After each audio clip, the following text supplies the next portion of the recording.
FM 104.5 เมกะเฮิรตซ์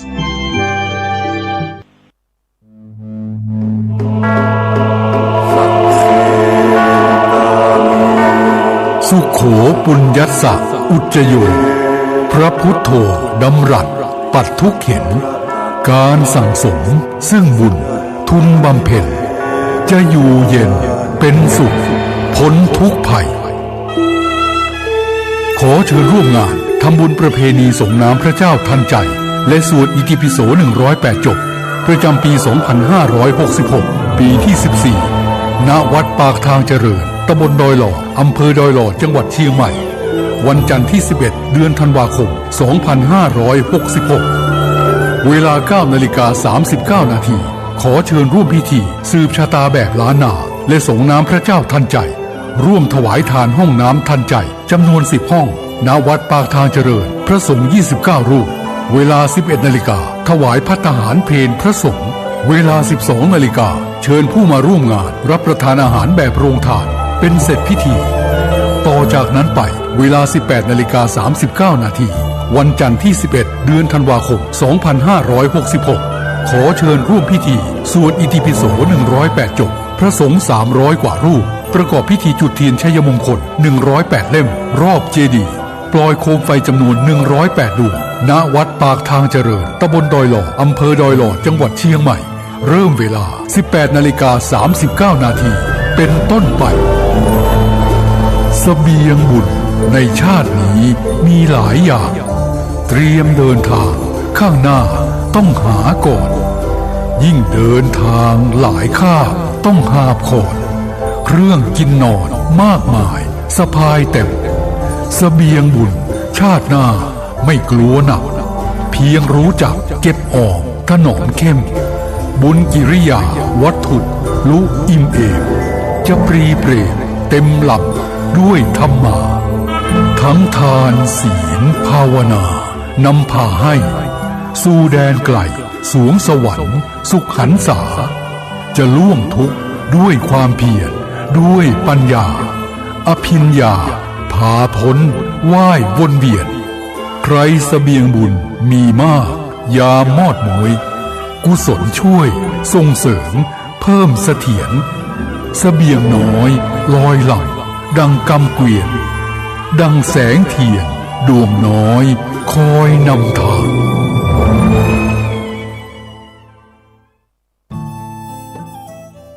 ท่านกำลังติดตามรับฟังสถานีวิทยุกระจายเสียงพระพุทธศาสนาแห่งชาติและสังคมคลื่นเพื่อการศึกษาพระพุทธศาสนาและวัฒนธรรมระบบ FM 104.5 เมกะเฮิรตซ์รายการต่อไปเป็นรายการคดีโลกคดีธรรมอาทิตย์ทางสถานีวิทยุแห่งนี้ท่านสามารถใช้โทรศัพท์มือถือระบบ Android ดาวน์โหลดแอปพลิเคชันที่ชื่อว่าวิทยุพุทธศาสนาทั่วไทยเพื่อติดตามรับฟังรายการนี้ได้อย่างต่อเนื่องทุกวันวันละ6 เวลาที่บอกว่าวันละ6 เวลาก็หมายความว่าสถานีวิทยุพระพุทธศาสนาแห่งชาติคลื่นต่างๆที่ออกรายการคดีโลกคดีธรรมอยู่ในต่างจังหวัดอยู่ในภูมิภาคต่างๆนั้นนำไปเปิดออกอากาศต่างเวลากันบางสถานีนำไปออกรายการเวลา 9 นาฬิกาบางสถานีนำไปออกอากาศเวลา 10 นาฬิกาบางสถานีนำไปออกอากาศเวลา 11 นาฬิกา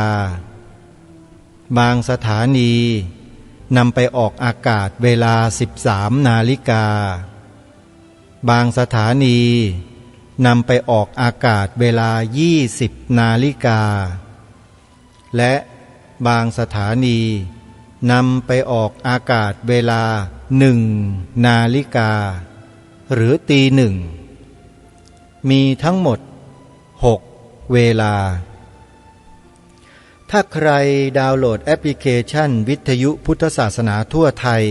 เอาไว้ในโทรศัพท์ท่านก็จะสามารถฟังรายการคดีโลกคดีธรรมตามเวลาที่ได้แจ้งไปเมื่อสักครู่นี้ทุกเวลายกเว้นเวลา 20 นาฬิกาเวลาเดียวที่ยังไม่ได้เข้ามาสู่ระบบของแอปพลิเคชันกำลังรอการประสานงานกันอยู่นอกนั้นออกอากาศ5 เวลาผ่านแอปพลิเคชันนี้สาธุชนผู้ฟังทุกท่าน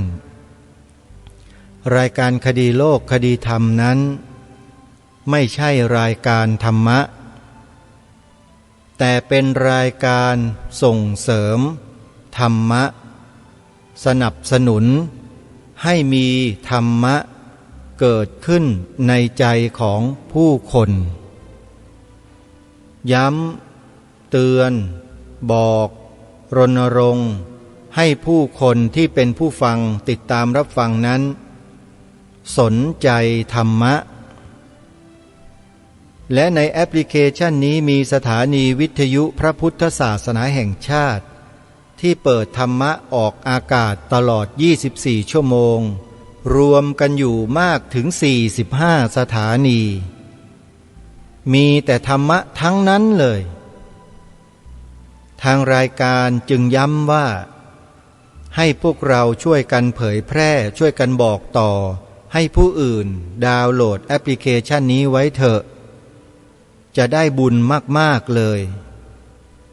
เรียกว่าช่วยกันกระจายบุญ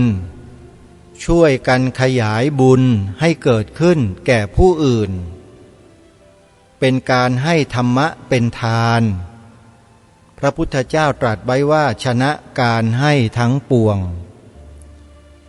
ใครต้องการที่จะให้ทานที่ยิ่งใหญ่ท่านก็สามารถทำได้ด้วยการให้ธรรมะเป็นทาน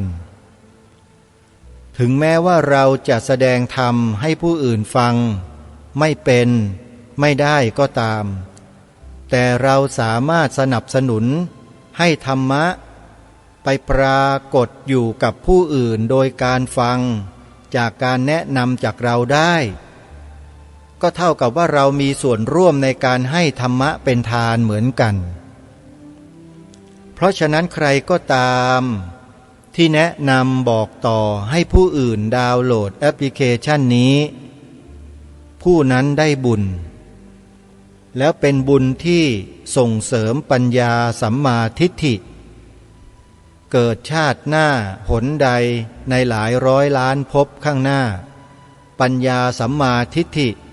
ก็จะไม่มีวันสูญสิ้นไปจากมโนสำนึกขันธสันดานของเขาเลยไปเกิดที่ไหนก็เป็นสัมมาทิฏฐิอยู่ที่นั่นถึงแม้จะไปเกิดอยู่ในต่างประเทศเป็นชาวต่างประเทศถ้าสั่งสมบารมีสัมมาปัญญาทิฏฐิเอาไว้ยังไงเขาก็ต้องหันมาสู่สัมมาทิฏฐิในที่สุดนั่นแหละตัวอย่างชาวต่างประเทศจำนวนมากมายมาที่เมืองไทยแล้วมาบรรพชาอุปสมบทเป็นพระเพียบเลยแล้วก็ปฏิบัติดีปฏิบัติชอบกันเต็มไปหมดนั่นแหละเขาเรียกว่าเขาสั่งสมบุญสร้างปัญญาสัมมาทิฏฐิเอาไว้ในภพก่อนพอมาเกิดในภพชาตินี้มีคนไปสะกิดไปบอกเขานิดเดียวเท่านั้นแหละว่ามีธรรมะนะที่นี่ที่นั่นมีครูบาอาจารย์ท่านสอนธรรมแสดงธรรมให้เราได้รู้ให้เราได้เข้าใจอะไรมากมายเขาได้ยินเพียงแค่นี้เขาก็สนใจแล้วถ้าเขาสั่งสมมาแต่อดีตพวกเราในปัจจุบันนี้ก็เช่นเดียวกันพอไปในอนาคตข้างหน้าวันนี้ก็คืออดีตของอนาคตข้างหน้านั่นแหละถ้าหากว่าเราไม่ทำอดีตคือวันนี้ให้ดีให้เหมาะสมให้เพียงพออนาคตข้างหน้า บุญกุศลที่เราไม่ได้สั่งสมเอาไว้ในชาตินี้มันก็จะไม่สามารถจะส่งผลให้เราเนี่ยเข้ามาสู่แนวทางแห่งสัมมาทิฏฐิได้เหมือนกันเหมือนอย่างในต่างประเทศที่รบราฆ่าฟันกันไม่หยุดไม่หย่อนนะเห็นไหมฮะเขาไม่ได้ปัญญาสัมมาทิฏฐินะถ้ามีปัญญาสัมมาทิฏฐิการเข็นฆ่าล้างแค้นต่อกันมันจะไม่เกิดขึ้นมันจะไม่มีเลยมันจะมีแต่ความให้อภัยกันเมตตากรุณากันช่วยเหลือเผื่อแผ่กันเอื้อเฟื้อกันเหมือนอย่างประเทศไทยของเราเนี่ยใครมันรบกันเข็นฆ่ากันตายกันทั้งบ้านทั้งเมืองทั้งประเทศก็ตามเถอะเราไม่ไปสู้รบปรบมือด้วยหรอกแล้วก็ไม่ช่วยใครไม่เข้าข้างใครทั้งนั้นแหละ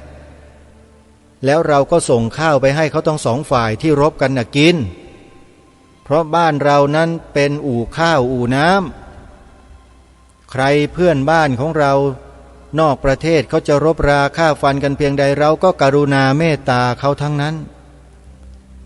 นี่แหละอิทธิพลของหลักธรรมคำสอนของพระสัมมาสัมพุทธเจ้าที่เราสั่งสมกันมาตั้งแต่อดีตชาติโน้นปางก่อนนู่นน่ะแล้วเราก็เกิดมาสั่งสมกันอีกสร้างกันอีกทำกันอีกอยู่อย่างเนี้ยประเทศเราจึงเป็นอยู่อย่างนี้โยมไม่จนไม่รวยแถมยังช่วยคนอื่นไม่ให้อดตายได้อีกด้วยเห็นไหมเล่าสร้างบุญสร้างกุศลไม่หยุดไม่หย่อนเลยประเทศไทยเรานี่เพราะคนไทยอย่างพวกเราเนี่ยมีน้ำใจทำไมถึงมีน้ำใจก็เพราะคนไทยเราคลุกคลีอยู่กับหลักธรรมคำสอนของพระสัมมาสัมพุทธเจ้าตลอดเวลาตื่นเช้ามาก็หุงข้าวหาปลาใส่บาตรเห็นไหมวันพระก็ไปวัดถวายจังหันพระท่านก็เทศสอนธรรมะให้เราฟังเราก็ได้รู้ได้อะไรต่างๆในธรรมะทุกวันพระยิ่งสมัยนี้ด้วยเนี่ยยิ่งรู้กันทุกวันรู้กันตลอดทั้งวันทั้งคืนเพราะมีแอปพลิเคชันที่ชื่อว่าวิทยุพุทธศาสนาทั่วไทยนี่แหละตามเอาธรรมะไปให้ถึงในมุ้งเห็นไหมเล่าพวกเราจึงคลุกอยู่กับธรรมะตลอดไงการรบราฆ่าฟันทะเลาะเบาแว้งรุนแรงเหมือนอย่างต่างประเทศมันจึงไม่เกิดในบ้านเมืองของเราสักเท่าไหร่ไอ้ที่มันเกิดมันเป็นอยู่นั่นน่ะมันเกิดจากพวกมิจฉาทิฏฐิไม่ได้เกิดจากพวกสัมมาทิฏฐิเลยจริงไม่จริงไอ้ที่มันเอาปืนเอารถถังออกมายิงมาฆ่าประชาชนกันนั่นน่ะมิจฉาทิฏฐิใช่หรือไม่อันนี้ไปพิจารณากันดูเองนะถ้าเป็นสัมมาทิฏฐิก็ไม่ฆ่ากันหรอกจริงไหมเพราะฉะนั้นสิ่งนี้เป็นสิ่งที่ดีเป็นสิ่งที่ประเสริฐเป็นสิ่งที่เลิศพวกเราต้องช่วยกันกระจายบุญเหล่านี้ให้พี่น้องคนไทยเราเนี่ยรับสิ่งนี้ไปกันให้มากๆเพื่อความสงบร่มเย็นความเป็นสันติที่แท้จริงจะได้เกิดขึ้นในบ้านในเมืองของเราส่วนใครที่มันจอมปลอมและมันก็บ่นว่าสันติแต่เอาเข้าจริงๆแล้วมันไม่ใช่เนี่ยอันนั้นเราก็ปล่อยให้กรรมจัดการพวกเขาไปเราก็ไม่ต้องไปเครียดแค้นไม่ต้องไปร้องแร่แห่กระเชออะไรกันมากเดี๋ยวสักวันหนึ่งกรรมก็จะมาตัดรอนพวกคนเหล่านี้เองแหละขอให้เราสร้างคุณงามความดีกันไว้เถอะส่วนหน้าที่ของรายการคดีโลกคดีธรรมนั้นก็ทำตามหน้าที่ของความเป็นลูกหลานคนไทยประการหนึ่งทำหน้าที่ของความเป็น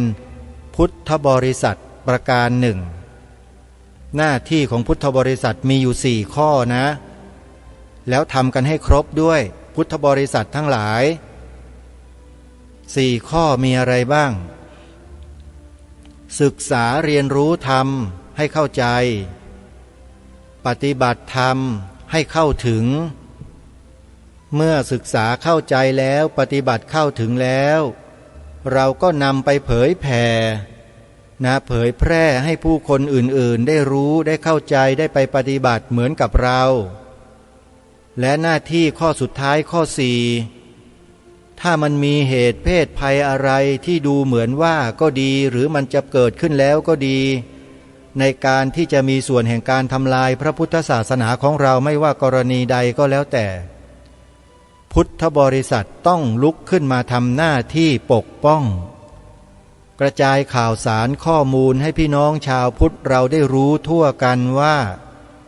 มันเกิดอะไรขึ้นในบ้านนี้เมืองนี้ซึ่งเป็นบ้านพุทธเมืองพุทธของเราแล้วก็เชิญชวนพวกเราให้ช่วยกันระวังป้องกันให้ช่วยกันระวังป้องกันนะฟังให้ดีนะไม่ได้ชวนไปตีหัวหมาด่าแม่เจ๊กเหมือนอย่างที่ภาษิตเขาว่าไม่ใช่ไประรานเขานะไม่มีชาวพุทธเราไม่เคยสอนให้ไประรานใคร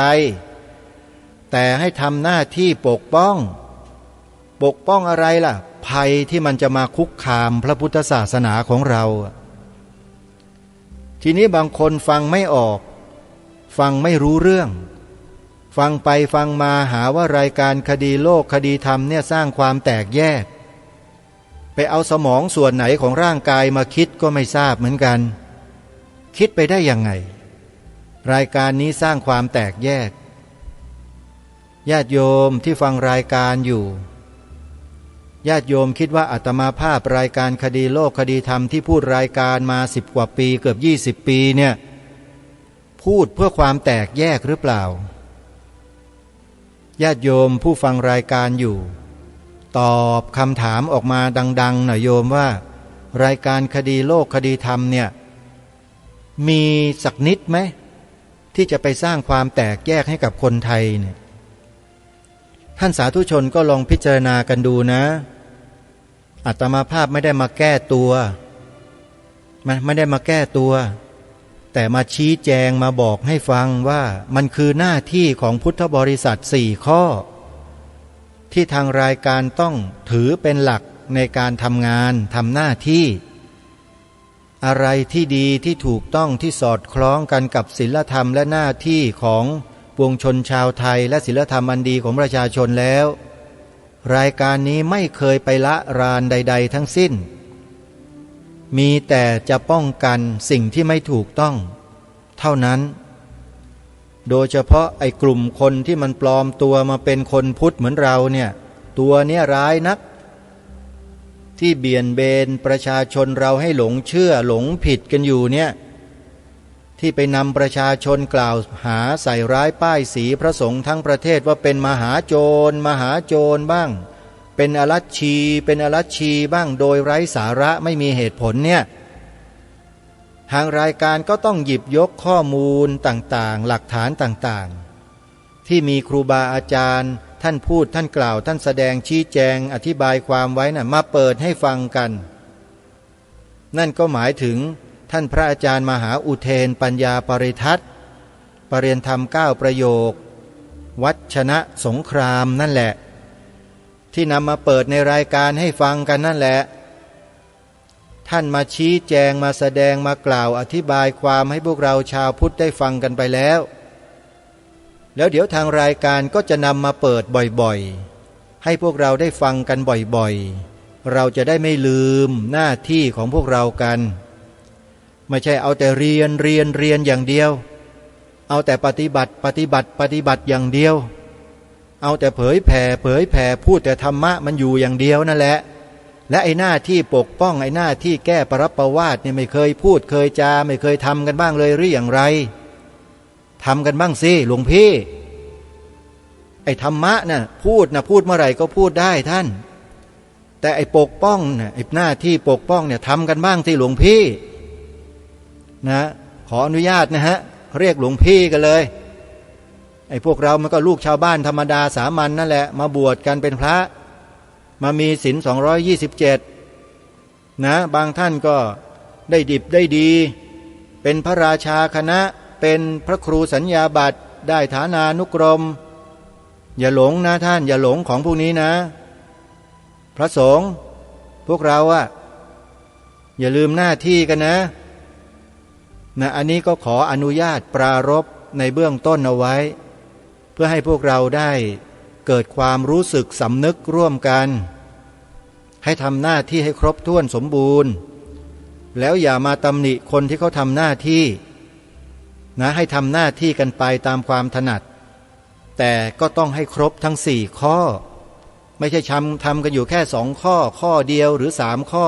มันต้องให้ครบทั้ง4ข้อโดยเฉพาะข้อที่4เนี่ยไม่ค่อยจะทำกันหรอกกลัวอะไรกันก็ไม่รู้บวชมาแล้วจะไปกลัวอะไรกันอีกแปลว่าเข้าไม่ถึงธรรมกันสักทีเนี่ยไม่ต้องกลัวท่านทำหน้าที่ด้วยความบริสุทธิ์ใจไม่มีอามิสสินจ้างไม่มีใครมาอยู่เบื้องหลังเราทำด้วยตัวของเราเองด้วยความมั่นใจในตัวของเราเองทำเลยไม่ต้องฟังใครทั้งนั้นแหละเพราะนี่คือคำสั่งของพระสัมมาสัมพุทธเจ้าให้พุทธบริษัทเราได้ทำหน้าที่4ข้อแก้ปรับประวาทคือการปกป้องพระพุทธศาสนาคุ้มครองพระธรรมของพระสัมมาสัมพุทธเจ้านั่นเองท่านอย่าลืมสิในชาดกมีเขียนเอาไว้อยู่ข้อหนึ่งแต่จำไม่ได้เราก็อยู่เล่มไหนล่ะท่านพูดในลักษณะว่าพึงสละทรัพย์เพื่อรักษาอวัยวะถ้าหากอวัยวะนั้นจะสูญเสียไปก็สละทรัพย์เพื่อแลกไว้แต่ถ้าจะเสียชีวิตพึงสละอวัยวะทิ้งไปเลยเพื่อรักษาชีวิตเอาไว้อันนี้สมควรและถ้ากล่าวถึงธรรมะคำสอนของพระพุทธเจ้าเราควรสละทั้งทรัพย์ทั้งอวัยวะและชีวิตเพื่อรักษาพระธรรมคำสอนของพระสัมมาสัมพุทธเจ้าเอาไว้ท่านสละกันไหมเนี่ยต้องสละนะครับไม่สละไม่ได้ทำทุกอย่างด้วยความเสียสละนี่แหละคือหัวใจสำคัญของพุทธบริษัทถ้าใครยังมีความโลภตะเกียกตะกายอยากได้นั่นอยากได้นี่อยากมีหัวโขนโตๆใหญ่ๆอยู่ไม่ใช่เป้าหมายนะท่านนะพระสงฆ์หลวงพี่ทั้งหลายเป้าหมายเราไม่ใช่ตรงนั้นนะอันนี้ต้องขอฝากจริง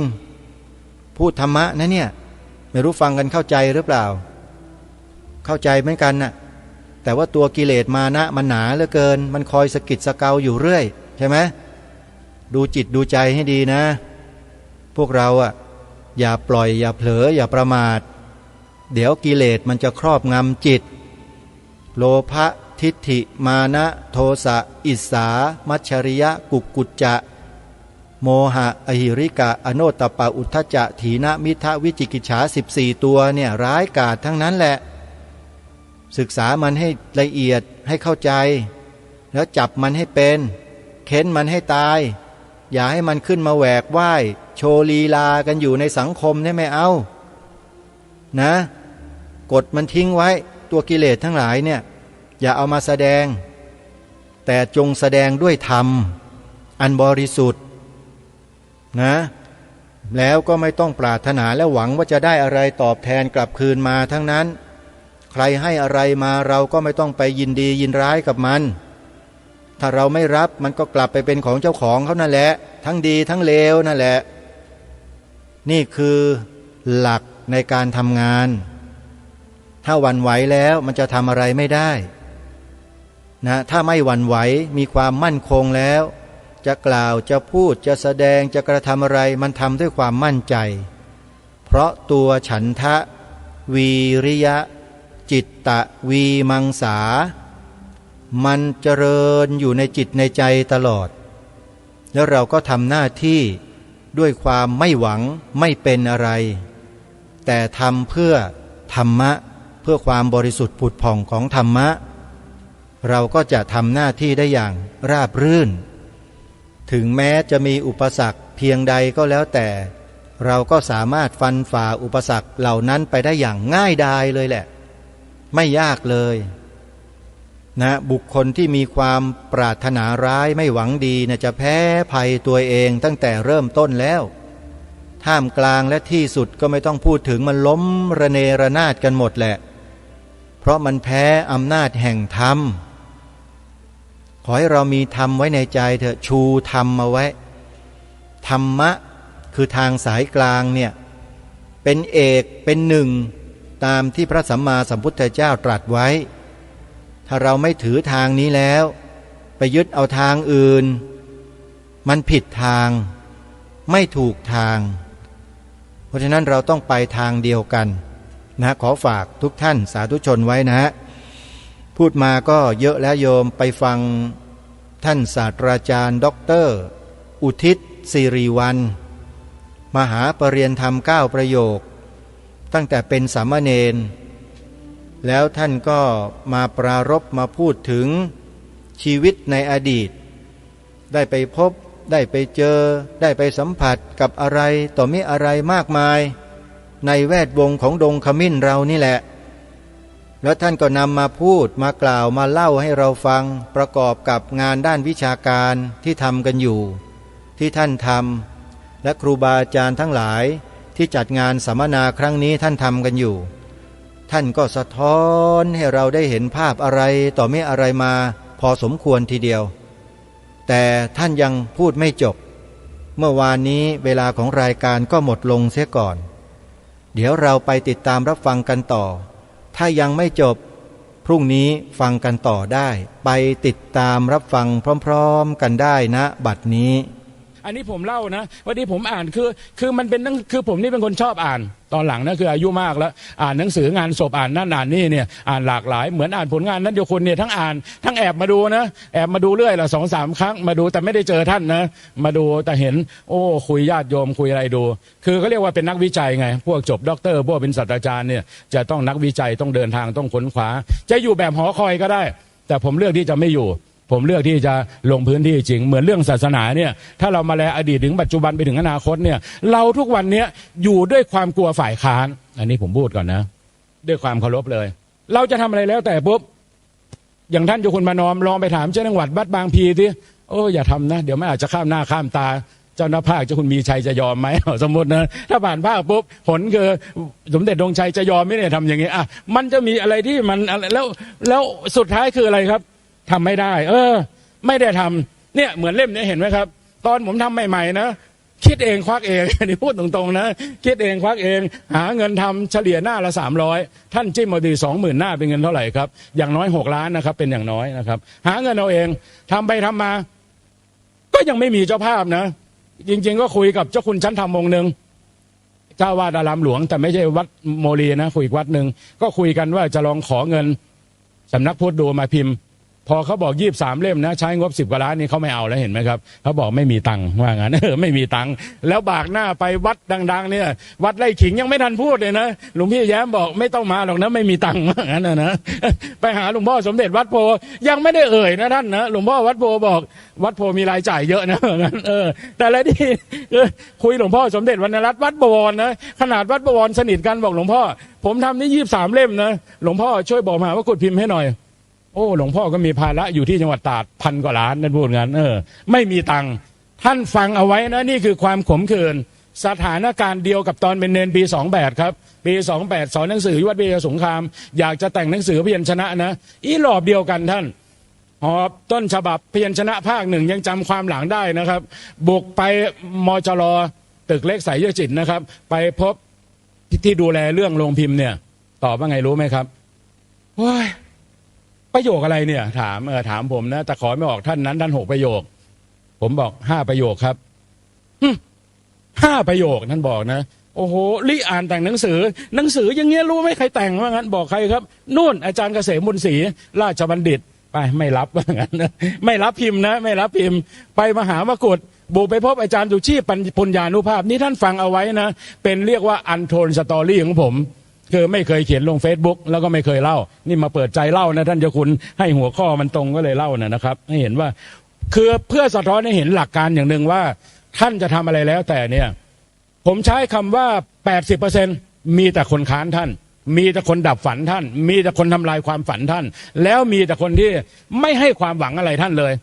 ไม่เหลือความหวังอะไรเลยนะนี่จริงๆนะเหมือนกับพยัญชนะ8 เล่มก่อนที่จะดังทุกวันนี้จนลงพิมพ์เขารวยนะไม่ให้ผมรวยนะเขารวยเป็น100 ล้านเพราะเขากล้าลงทุนแต่ผมก็ด้วยอานิสงส์อันนี้ต้องบอกก่อนนะอานิสงส์ของการทำเพื่อพระพุทธเจ้านี่มันมีจริงผมก็รุ่งเรืองนี่ต้องบอกก่อนนะรุ่งเรืองก็ตรงตามที่หลวงพ่อสดวัดปากน้ำท่านบอกอ่ะคนเราขอให้มีการศึกษาดีอย่างผมเนี่ยผมมีการศึกษาดีเพิ่งมารู้นะคือเพิ่งมารู้ว่ามหาลัยที่ผมไปเรียนทั้ง2 แห่งเนี่ยมันเป็นมหาลัยที่ AACSB เขารับรองซึ่งมันเรียนถือว่าเป็น Business School ระดับท็อป1 ใน 1,000ของโลกเพราะฉะนั้นมันก็ไม่แปลกใจที่หางานง่ายอันนี้บอกท่านก่อนนะผมเนี่ยเข้าข่ายเรียกว่าไม่ต้องวิ่งหางานนะท่านเจ้าคุณนะมีแต่งานวิ่งหาเองนี่เห็นไหมเพราะว่าโอ้โหแบ็กกราวด์การศึกษามันสอดรับไงจบประโยค9เป็นเนรเห็นไหมจบจุฬานะจบมหาจุฬาจบอเมริกา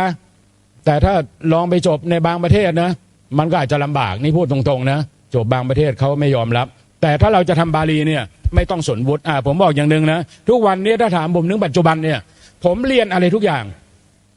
บาลีใหญ่นี่ก็เรียนนะอ่านบททุกคัมภีร์แต่ไม่ได้อ่านเพื่อเอาปริญญาไม่ได้ไปสอบแบบท่านประนอมท่านเจ้าคุณประนอมนะคือไม่เอาวุฒิเหตุผลอะไรที่ไม่เอาวุฒิครับมันเกิดแรงบันดาลใจวันหนึ่งไปนั่งอยู่ใต้ต้นโพพุทธคยานั่งวันนั้นนั่งอยู่อย่างเงี้ย7 วันนะครับนั่งดูใบไม้ตกนั่งไม่มีอะไรนั่งภาวนาเขาเรียกว่าสตินะครับเจริญสติพิจารณาเกิดขึ้นตั้งอยู่ดับไปไตรลักษณ์นะครับอยู่ใต้ต้นโพนั่งไปถึงสักวันที่5นะนั่งคิดชีวิตพระพุทธเจ้านะครับพระพุทธเจ้านี่ก็เหมือนเรานะเหมือนพวกเราคือท่านอยู่ในวังท่านสบายสุดท้ายท่านทิ้งความสบายออกมาเดินดินออกมาบำเพ็ญเพียรตามศาสดามหาวีระพระศาสนามหาเชนถ้าถามผมนะพระพุทธเจ้า6 ปีเนี่ยไปทำตามของศาสดาวีระเพราะพื้นที่มันอยู่ติดกันผมมองในแง่ประวัติศาสตร์นะแล้วเวลาผมอยู่อเมริกาท่านเจ้าคุณนะมันมีงานวิจัยเปรียบเทียบเชนคือปรากิตกับบาลีมันคล้ายกันหมดเลยแต่ของเราเนี่ยเน้นของเขาเน้นอหิงสาของเรานี่เน้นศีล 5หลักเหมือนกันหมดแต่ที่นั่นคือของเราเนี่ยยืดหยุ่นกว่าคือเราไม่ต้องถือกาน้ำนะท่านนะถืออะไรเหมือนอะไรสวดมนต์นะไอ้ตัวนั้นนะแล้วก็คอยไล่อะไรไล่สัตว์เราไม่ถึงขนาดนั้นถ้าเราแปลวินัยในมงคลดีปณีเราเห็นภาพนี้พอมาคิดถึงชีวิตพระพุทธเจ้าท่านจากความมีสู่ความไม่มี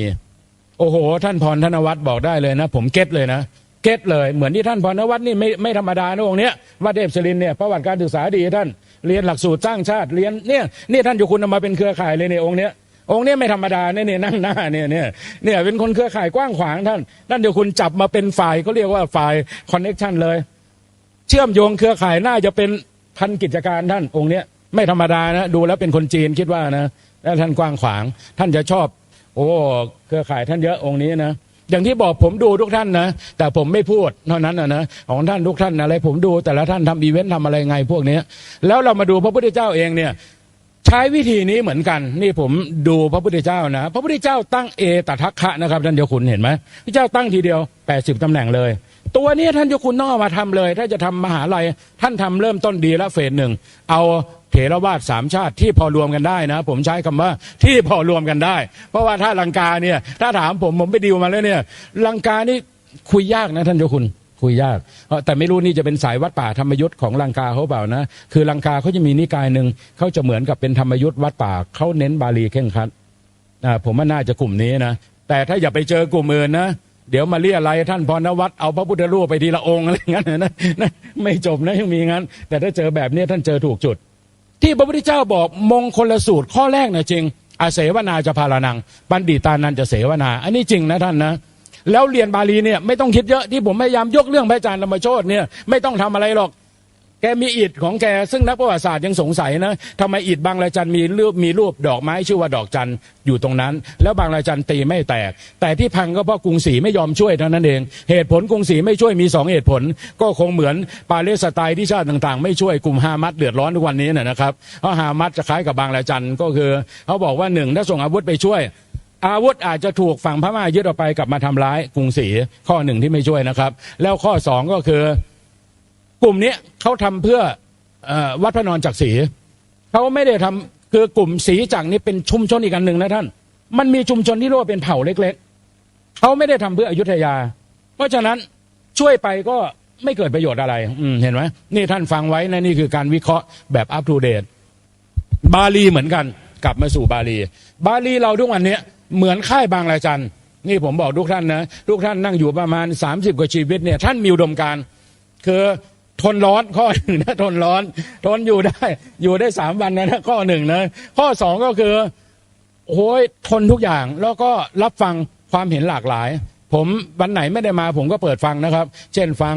หลายๆท่านที่นั่งฟังก็ได้ความรู้ดีอย่างหนึ่งแต่สิ่งที่เห็นอย่างหนึ่งคือถ้าผมเสนอแนะแบบนั้นนะจากอดีตถึงปัจจุบันเนี่ยหลายเรื่องนี่เราอ่านได้แล้วเราไม่ต้องเสียเวลามาสัมมนาจับทุกอย่างเนี่ยมาลงเป็นไฟล์ PDF สมมุตินะแล้วก็เอาลงหรือเป็นคลิปให้อ่านเลยเหมือนท่านเจ้าคุณท่านทำอยู่ปีหนึ่งแต่ตอนหลังผมหาไม่เจอใน YouTube จะเหมือนกับว่าท่านจะทำแบบที่ท่านไปกับผมท่านพากลุ่มคุณนายเสริมสุขไปดูวัดนั้นวัดนี้อะไรเงี้ยแล้วตอนหลังผมหาใน YouTube ไม่เจอแต่ถ้าเกิดลิงก์นี้กลับคืนมาได้ดีนะครับผมว่านะดีเพราะไอ้นี่มันได้ความรู้แบบเจาะลึกเหมือนที่ผมไปกับท่านเจ้าคุณเลยคือท่านเจ้าคุณพาไปวัดนั้นมีอย่างนั้นงี้ละเอียดแล้วอยากรู้บาลีนะใครถามผมนะเรียนบาลีนี่ควรเรียนภาษาอะไรเพิ่มอีกท่านฟังเลยนะนอกจากบาลีเนี่ยภาษาที่2คืออังกฤษต้องเรียนเลยบาลีที่เป็นอังกฤษนี่เยอะผมพูดเลยนะเราเนี่ยอยู่ในโลกของประเทศเราคิดว่าฝรั่งไม่สนใจบาลีผิดคาดนะครับท่านศาสตราจารย์ดร.เคสมหาลัยออกฟอร์ดเนี่ยอนาคตอาจจะรับพวกท่านไปต่อออกฟอร์ดเนี่ยเขาสนใจบาลีในเชิงคัมภีร์ตอนนี้เขามาสนใจคัมภีร์กรรมฐานในล้านนานะท่านนะล้านนาผมเซ็นและคอมเมนต์ให้พระองค์หนึ่งชื่อท่านมหาท่านใช้นามแฝงลานทำบ้านห้วยลานนึกชื่อท่านไม่ออกนะคือใช้นามแฝง Facebook ก็จะจำนามแฝงท่านมหาองค์นี้ท่านมาขอผมเลคคอมเมนต์ผมเป็น1 ใน 3ที่เขียนเลคคอมเมนต์ให้นะครับออกฟอร์ดรับนะท่านนะรับอันนี้เลยบอกไว้นะว่าวันหนึ่งท่านอยากต่อออกฟอร์ดด้วยเคมบริดจ์นึกถึงชื่อผม1 ใน 3ชื่อผมเขียนให้ได้เขียนฟรีแต่ปกติเวลาผมเขียนให้พวกไปเรียนฮาร์วาร์ดพวกเมืองจีนนะชอบมาขอลายเซ็นนี่1,000 เหรียญนะท่านนะลายเซ็นผมนะลายเซ็นมูลค่า 37,000 บาทอันนี้ไม่ได้พูดเล่นนะท่านการที่จะให้ใครเขียนเลขคอมเมนต์ไปต่ออะไรเนี่ยเมืองนอกเขาถือว่าต้องนั่งคิดไงผมนี่ต้องนั่งเอาประวัติเอาอะไรมาอ่านเอามานั่งคิดอยู่7 วันค่าทำงาน7 วันคือ1,000 เหรียญอันนี้บอกก่อนแต่ถ้าท่านจะเรียนเป็นพระถวายฟรีนะท่านบอกไว้ก่อนฟรีอนาคตท่านอาจจะได้ไปต่อแล้วก็ภาษาที่2อังกฤษภาษาที่3คืออะไรครับเนี่ยทำแบบท่านคุณมานอมพม่าท่านเอาไว้เลยท่านอย่าไปแล้วบาลีพม่าต้องแยกเป็น2นะแบบท่านจุคนมานอมนี้ท่านครบ2 อย่างพม่าด้วยแล้วก็บาลีพม่าด้วยแต่ถ้าเราอยู่ในไทยอาจจะเอาสักไม่หนักมากก็สักบาลีพม่าเนาะท่านเจ้าคุณเนาะผมว่านะเอาบาลีพม่าครับแล้วก็4อักษรขอมควรเรียนเพราะอะไรครับเพราะว่ามันสัมพันธ์กับภาษาที่5คืออักษรสิงหนทุกวันเนี้ยเวลาฝรั่งเขาทำตำรานะครับท่านทำตำราแบบอย่างเงี้ยเขาได้แค่ตำราสิงหนเขาไม่เหมือนเรานะเนี่ยอย่างงานเนี้ยนี่ผมทำเป็นโรมันนะนี่ผมไม่ได้บอกความลับนะที่ท่านเห็นเนี่ยตอนนี้27 เล่มเป็นอักษรโรมันมีเสาอโศกอย่างดีหนา 20,000 กว่าหน้าเสร็จแล้วนะครับเหลืออย่างเดียวคือหาตังค์พิมพ์เห็นไหมเงี้ยแล้วผมก็ไม่ได้ซีเรียสนะท่านเจ้าคุณมานอมท่านรู้จักผมมานานตอนผมทำพยัญชนะ8 เล่มก็ไม่ได้ซีเรียสโจทย์คือทำให้เสร็จก่อนครับทำให้เสร็จก่อนคือถ้าเราไม่ทำให้เสร็จนะเหมือนท่านเจ้าคุณทำท่านทำรีไซเคิลท่านก็มีบริษัทมหาชนใน RBC มีนั่นมีนี่มาคือกว่าแนวร่วมมันจะมาเราจะต้องมันจะเหมือนกับผมเรียนทฤษฎีเขาเรียกว่าเทอรี่มาเยอะนะนี่ผมจะบอกท่านเทอรี่ทั้งหลายมันมีอยู่เทอรี่หนึ่งเขาเรียกว่าเทอรี่80-20ทฤษฎี80-20ท่านอยากให้ใครช่วยท่านอะไรแล้วแต่นะท่านต้องลงมือก่อนลงทุนก่อนสัก 20% นึงจะตามมานี่ท่านจำคำพูดผมไว้เลยนะผมลองใช้พวกนี้เสมอเช่นเหมือนผมทำเนี้ยผมต้องลงทุนก่อนประมาณสัก10 ล้านบวกลบนะก็ไม่ได้มีตังค์แบบเป็นก้อนนะคนนั้นคนนี้ช่วยท่านเจ้าคุณวอลไวชิรเมธีช่วยมา300,000ท่านเจ้าคุณลาภเรียสุนทรช่วยมา100,000 กว่าบาท8 ริ้วนะแล้วก็มีท่านเจ้าคุณรองจังหวัดโคราชก็ช่วยมา500,000ท่านเจ้าคุณภาวนาที่อยู่บ้านผือช่วยมา1 ล้านช่วยกันแบบอย่างเงี้ยผสมผสานไอ้ที่ช่วยนี่คือไม่ได้ขอด้วยนะไม่ได้ขอหมายก็ว่าพอท่านรู้ปุ๊บท่านบอกโอ้โหทำงานอย่างเงี้ยเลี่ยงเชียงช่วยไหมเนี่ยไม่ช่วยสักบาทครับ ไม่ช่วยสักบาทขอไม่ขอเหมือนกันเห็นไหมไม่ใช่ไม่ขอนะเดินไปขอครับแต่เขาบอกว่าไม่คุ้มค่าการลงทุนนะเห็นไหมเขาก็ประชุมบอร์ดเขานะแต่เขาบอกว่าโอ้โหถ้าลงทุนพิมพ์เนี่ยกว่าจะได้เงิน10 ล้านคืนนี่อาจจะรอ100 ปีเขาบอกงั้นนะอันนี้ไม่ว่านะอันนี้เปิดไมค์พูดแบบแฟงๆแบบแฟร์จะได้รู้ว่าไม่ใช่ไม่ขอนะครับ ขอมหาจุฬาไหมขอมหามกุฏไหมขอหมดนะท่านขอจนเรียกว่าโอ้โหเหลืออย่างเดียวที่ยังไม่ได้ขอคือกระทรวงอวว่าจะคุยกับทีมรัฐมนตรีคนเก่าที่คุ้นเคยเขาบอกว่าเขาเอาร่างไปดูคร่าวๆก่อนนะโครงการเขาบอกว่าไงรู้ไหมครับท่านอยู่คุณประนอมเขาบอกว่าอ๋อมันไม่เกิด impact เขาบอกงั้นมันไม่เกิดผลประโยชน์กับวงการมันไม่เหมือนกับผมไปทำวิจัยสร้างถนนไม่เหมือนทำเทคโนโลยีเนี่ยรีไซเคิลไอ้พวกเนี้ยจะได้ตังค์ไอ้แบบนี้นะมันเอาเป็นว่าไม่ผ่านนะไม่ผ่านอย่าขอเห็นไหมท่านพรธนวัฒน์นี่คือตัวอย่างมันสอดรับกับคติผมไหมล่ะเป็นคนควรพยายามจนกว่าจะประสบความสำเร็จทำไปทำมาเนี่ยในธรรมบทบอกอาสนะเท้าสักกะร้อนจริงเห็นไหมท่านพรธนวัฒน์สุดท้ายเป็นไงครับอยู่ๆก็นู่นแหละมีโทรศัพท์ลึกลับโทรมาให้ขอดูงานแล้วก็ใช้เวลาอยู่หลายเดือนเหมือนกันน่ะเอาไปฝากพระราชาคณะชั้นธรรมองค์นึงลืมขอให้ผมนะขอให้ของตัวเองแต่ลืมบรรจุของผมในโครงการโดนลอยแพปีนึงนะเนี่ยงานเนี้ยโดนลอยแพแต่สุดท้ายพอความทราบเห็นไหมครับสมมุติเทพท่านก็จัดการเลยนะครับเนี่ยเห็นนะครับเนี่ยชัดเจนเลยวัดนี้น่าจะได้ท่านได้ไหมครับยังไม่ได้ยังมาไม่ถึงเดี๋ยวคงมาถึงนะครับจริงๆอยู่ในวาระพูดเสร็จวันนี้คงมาเลยนะครับเพราะว่าผู้ข้าราชบริพารท่านสอดส่องอยู่นี่ผมเลยเล่าให้ฟังนะครับว่าจากอดีตถึงปัจจุบันเป็นอย่างนี้ท่านจับประเด็นดีๆนะงานพระศาสนาเนี่ยมันไม่ใช่งานของพระอย่างเดียวเดิมผมก็คิดอย่างนี้นะว่าเราสึกออกมาเราคงไม่ต้องทำอะไรหรอกเพราะบาลีบอกว่าสิกขังปัจจคามิหีนายาวติสามิเราจะบอกคืนลาสิกขาเราจากเวียนมาเพื่อความเป็นคนเลวโอ้โหเพื่อความเป็นคนเลวนี่บางวัดเนี่ย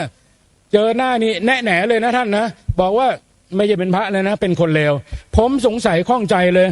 ยเนี่ยเลยช่วยกับทีมปฏิวัติมาจนถึงเล่มนี้เล่ม23ฮีนะมันไม่ได้แปลว่าคนเลวครับฮีนะมันแปลว่าฮีนะก็คือในอัตว่าสละก็คือความหมายมี2นัยยะหนึ่งคือเขาเรียกว่าหยาบฮีนะหยาบมัชชิมะคือปานกลางปณีตปณีตฮีนะอันแรกคือเบียนมาเพื่อความเป็นคนที่ถือศีลที่หยาบลงแต่มันไม่ตัวนั้นเขามีอธิบายอีกนะพม่าดีเขาอธิบายละเอียดเลยเขาอธิบายความหมายที่2หีนายาวติสามิพูดตรงๆเลยแปลว่าไงรู้ครับแปลว่าเวียนมาเพื่อละนะครับเพื่อละสิกขาบทที่มันสูงเก็ตเลยครับหมายความว่าการเป็นฆราวาสนี่คือผมหีนายาวติสามิก็คือผมลดลงมาถือศีล5ไม่ได้เป็นคนเลวนะท่านนะหลายวัดนี่ผมบอกนะวัดบางวัดเนี่ยแอนตี้พวกที่ลาสิกขาออกไปบางวัดราชาคณะท่านไม่คุยแต่ผมเป็นข้อยกเว้นอันนี้ผมบอกกันนะผมเนี่ยไปวัดไหนเนี่ยพระราชาคณะทั้งหลายนี่ท่านต้อนรับเหมือนเดิมก็ดีเหมือนเดิมคืออาจจะเป็นว่าผมยึดคติคุณมีประมาณเท่าใดโทษมีประมาณเท่านั้นแล้วก็คุณเนี่ยกว่าจะมานี่เป็น100 ปี100 วันโทษดีมาวันเดียวปุ๊บเสื่อมเสียเพราะฉะนั้นหลักการหนึ่งคือเราต้องมุ่งมั่นที่จะเขาเรียกว่าทำความดีต่อเนื่องในนี้แง่คิดครับแง่คิดในประเด็นที่3จากอดีตถึงปัจจุบันทำงานพระศาสนาเมื่อกี้ผมบอกย่อๆนะท่านจับประเด็นนะผมพูดอยู่ในประเด็นทั้งหมดก็คือถ้าท่านจะทำงานเพื่อพระศาสนา 80% แอนตี้ท่านนะครับแอนตี้ท่าน 29% เฉยๆมีแค่ 1% นะผมใช้คำนะ 1% สนับสนุนท่านหา 1% ให้เจอเหมือนอย่างเงี้ยเห็นไหมครับเนี่ย20 กว่าล้านนี่หา 1% ให้เจอนะท่านเจ้าคุณนะครับยกตัวอย่างเห็นนะหาเจอจบหาเจอไม่เจอใช้วิธีโบราณครับเห็นไหมใครถามผมว่าผมใช้เคล็ดยังไงนี่บอกเคล็ดลับนะปรากฏว่าสิ่งที่ผมคิดและทำเนี่ยหลวงพ่อสมเด็จวัดโพทำหลวงพ่อสมเด็จวัดโพเนี่ยท่านทำวัด 5,000 ล้านท่านไม่ไปขอใครท่านจุดธูปกลางแจ้ง16 ดอกครับผมก็เหมือนกันผมเนี่ยอาจจะจุดธูปอยู่ส่วนหนึ่งแล้วก็เดินทางไปไหว้พระเทพเจ้าสิ่งศักดิ์สิทธิ์พระพิฆเนศมั่งอะไรนะครับพระพุทธรูปต่างๆทั้งหลายแหล่นะครับที่นับถือแล้วก็บอกบุรพกษัตริย์ที่ท่านสนใจทางบาลี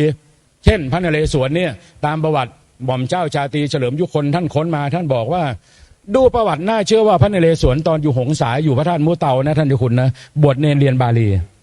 ตอนเป็นเนรนะคือเรียนคงเรียนเหมือนเราอ่ะไม่งั้นไม่มีความสัมพันธ์กับพระมหาเถรคันช่อง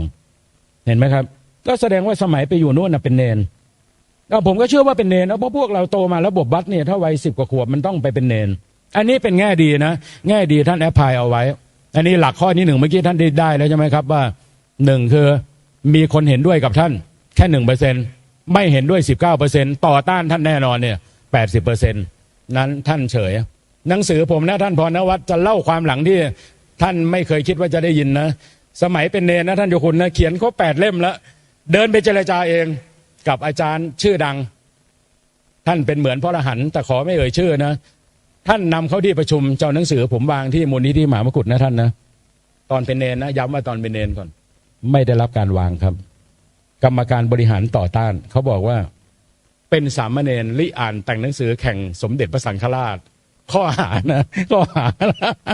หนังสือเลยไม่ได้วางแต่ตอนหลังหนังสือขายดีครับมีแต่พระเนรไปถามทุกวันนี้ไปมูลนิธิมหามกุฏนะหนังสือผมวางครับทุกวันนี้วางอย่างสง่างามจริงๆเป็นฆราวาสเนี่ยนะศีลน้อยกว่าเนรนะแต่ตอนเป็นเนรไม่ได้วางนี่เห็นไหมนี่คือการต่อต้านแล้วทำอะไรทั้งหลายแหล่เนี่ยผมเชื่อว่าท่านเจ้าคุณเนี่ยท่านก็ต่อสู้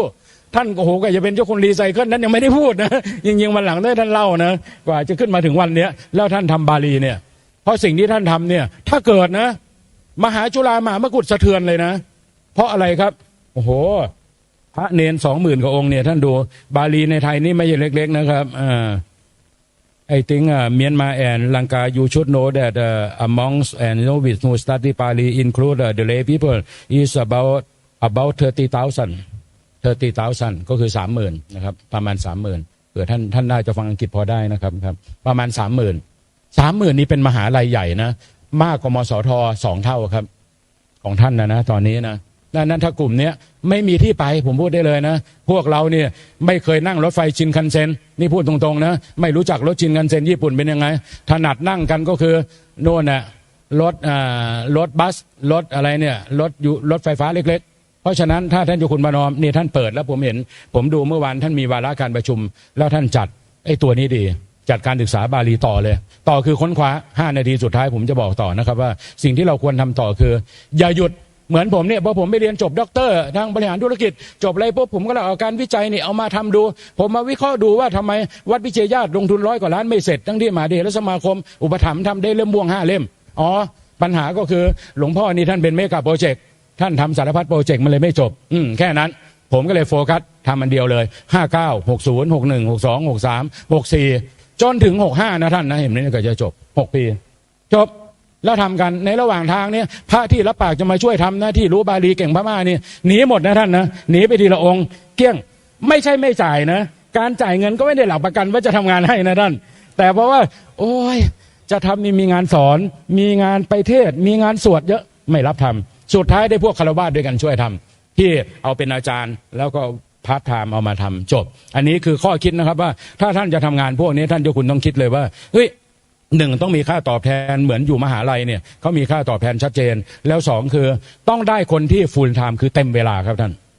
ตัวนี้ผมห่วงนะบอกเลยผมดูอย่างวัดโมลีดูอย่างวัดธรรมกายวัดนั่นวัดนี่เนี่ยที่จัดเนี่ยบาลีทำไมมันไม่ค่อยรุ่งกันเท่าไหร่เนี่ยเพราะว่ามันไม่ค่อยมีคนเต็มเวลาเราจะต้องเอาระบบหอคอยงาช้างจริงๆท่านเจ้าคุณได้จะทำนี่คือต้องเก็บตัวเหมือนที่ท่านไปอยู่วัดท่ามาโอนะนั่นคือแบบจำลองที่ดีผมพูดนะคือถ้าใครจะเรียนบาลีเนี่ยจะต้องคุยกันเลยเป็นเวลาเหมือนผม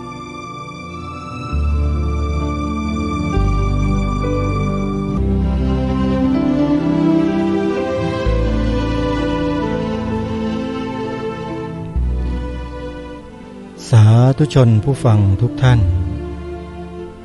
เวลาของรายการใกล้จะหมดขอตัดสัญญาณมาสรุปช่วงท้ายเล็กน้อยเพื่อให้พวกเราได้ไปฟังกันต่อในวันพรุ่งนี้จนกระทั่งจบแล้วก็ต่อด้วยท่านเจ้าคุณพระราชวชรบัณฑิตพระมหาประนอมธรรมลังกาโรเจ้าวาดวัดจากแดงท่านก็จะได้มาร่วมสัมมนาต่อเนื่องจากท่านศาสตราจารย์ดร.อุทิศสิริวัลย์ด้วยเชื่อว่าพระเถรานุเถระพระภิกษุสามเณรญาติโยมบาศกบาสิกาชาวพุทธที่ฟังเนื้อหาในช่วงนี้จากบุคคลผู้มากไปด้วยประสบการณ์ทั้งทางโลกและก็ทางธรรมพูดแล้วมองเห็นอะไรชัดเจนมากยิ่งขึ้นสำหรับวงการพระพุทธศาสนาในบ้านเมืองของเรา ต่อแต่นี้ไปขอให้ท่านจงมั่นใจจงเชื่อใจในตนเองให้มากๆอย่าไปฟังใครที่พูดมากโดยเฉพาะคนจำนวน 80% อย่างที่ท่านอาจารย์ดร.อุทิศศิริวัลย์พูดถึงมันคัดค้านหัวชนฝาไม่เห็นด้วยกับเราทั้ง 80% ในสิ่งที่เราทำเนี่ยอีก 29% นี่คัดค้านไม่เห็นด้วยนะไม่เห็นด้วยไม่เอาด้วยเลยมีเพียง 1% เท่านั้นท่านอาจารย์ดร.อุทิศพูด 1% เท่านั้นที่เห็นด้วยกับเราท่านบอกว่าหาให้เจออาตมาภาพในนามรายการคดีโลกคดีธรรมที่ทำหน้าที่อยู่ทุกวันนี้ก็เหมือนกันไม่รู้จะหาเจอเมื่อไหร่ 1% ที่ท่านอาจารย์อุทิศศิริวัลย์พูดถึงเนี่ยจนป่านนี้ก็ยังไม่เจอเลยนะเจอแบบไม่เต็มร้อยคือยังไม่เต็มที่ยังไม่100%นะแต่ก็ยังดีนะญาติโยมที่สนับสนุนรายการคดีโลกคดีธรรมอยู่ถึงแม้ว่าจะเป็นบุคคลที่มีจำนวนน้อยนิดมากๆเลยอาตมาภาพจำได้ประกาศเชิญชวนญาติโยมสนับสนุนรายการคดีโลกคดีธรรมตอนต้นปีเมื่อปีที่แล้วเนี่ยเมื่อต้นปีนี้แหละที่ผ่านมาเนี่ยประกาศตูมเดียววันเดียวครั้งเดียวมีโยมปวารณาทำบุญทุกเดือนให้เดือนละ300โยมคิดว่าตรงนี้เป็นยังไงนี่แหละคือ 1% ในนั้นแหละมาแล้วนะมีแล้วแต่ถามว่าเพียงพอไหม ไม่พอแต่ก็เต็มใจยินดีดีใจภูมิใจมั่นใจตัวเองว่าเราเจอบ้างแล้วนะ 1% นั้นเริ่มมีแล้วแต่ยังปริมาณไม่พอก็ต้องประกาศต่อไปในปีใหม่ปีหน้าเนี้ยปี67ก็คอยฟังประชาสัมพันธ์เชิญชวนร่วมสนับสนุนทำบุญรายการคดีโลกคดีธรรมก็แล้วกันนะโยมนะจะบอกปีละ1 ครั้งเท่านั้นตามสัจจะวาจาที่กล่าวไว้จะไม่พูดให้ตัวเองพร่ำเพรื่อเพราะมันเสียเวลาพูดสาระสิ่งที่มันเป็นประโยชน์ดีกว่าเดี๋ยววันพรุ่งนี้เรามาติดตามรับฟังกันต่อนะฮะที่เหลืออยู่วันนี้เวลาของรายการหมดลงแล้วต้องขอสมมุติยุติรายการไว้แต่เพียงเท่านี้พบกับรายการได้ใหม่ในวันต่อไปขอความสุขความสวัสดีในธรรมแห่งองค์สมเด็จพระบรมศาสดาสัมมาสัมพุทธเจ้าจงปรากฏเกิดมีขึ้นในจิตใจของท่านผู้ฟังทุกท่านทุกคนเทอญขอเจริญ